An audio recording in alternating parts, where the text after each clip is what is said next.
اللہ کے حبیب علیہ السلام نے فرمایا، مشکاہ شریف میں حدیث ہے، فرمایا جب کوئی گناہگار اس کی بارگاہ میں اعتراف جرم کر کے توبہ کرتا ہے تو اللہ فوراً ہی دعا قبول فرما دیتا ہے۔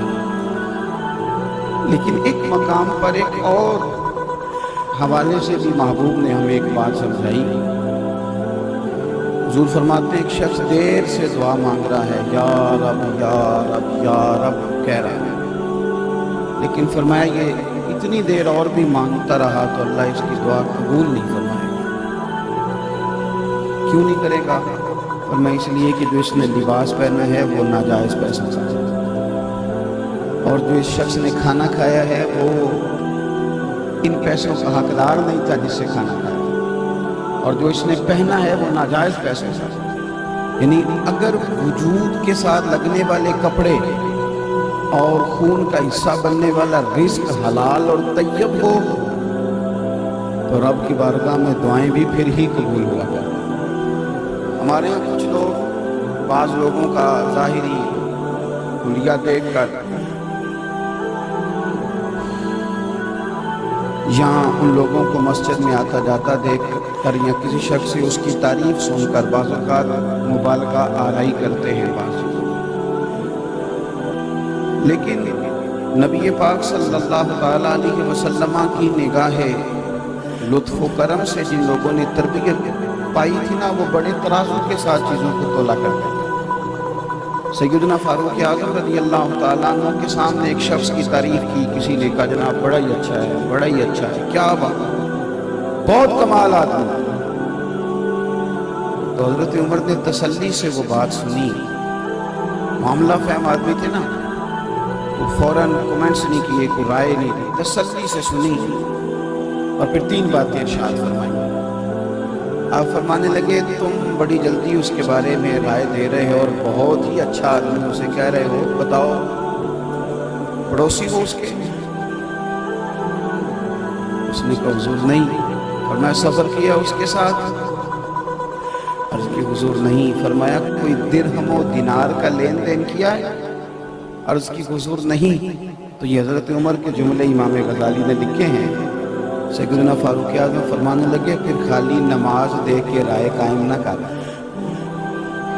پھر اس کے معاملات کو بھی دیکھ، اس کے لینے دینے کے ماحول کو بھی پہلے اچھی طرح، تو خالی نماز دیکھ کر، خالی تو اس کا ظاہر مسجد میں آنا جانا دیکھ کر اس قدر زیادہ تو مبالغہ آرائی کر رہا ہے۔ ان لوگوں کا بھی خیر سے ذکر کرنا چاہیے، لیکن معاملات میں جو لوگ شفاف ہوتے ہیں، شیخ محمد بن حسن فرماتے ہیں کہ ایک بہت بڑے عالم بزرگ تھے بغداد میں،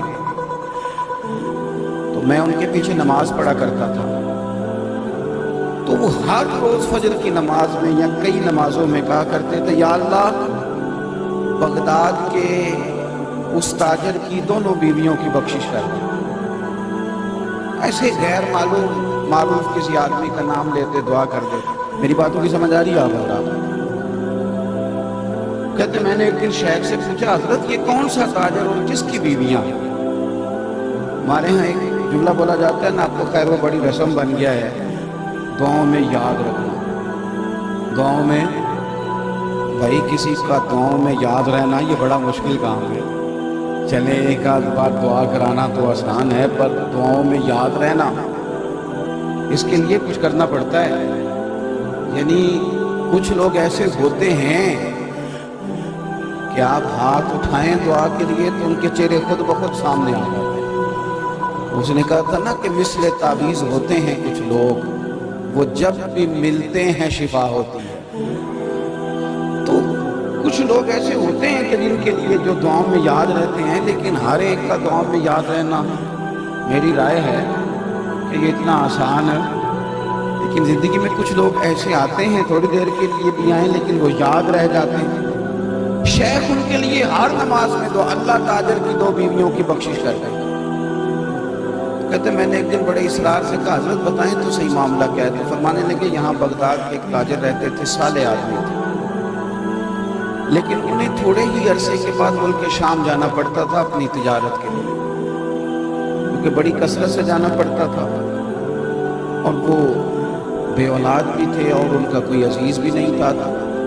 انہوں نے نا شام میں بھی ایک نکاح کر لیا، وہاں بھی ایک شادی کر لی لیکن پہلی بیوی کو بتایا نہیں۔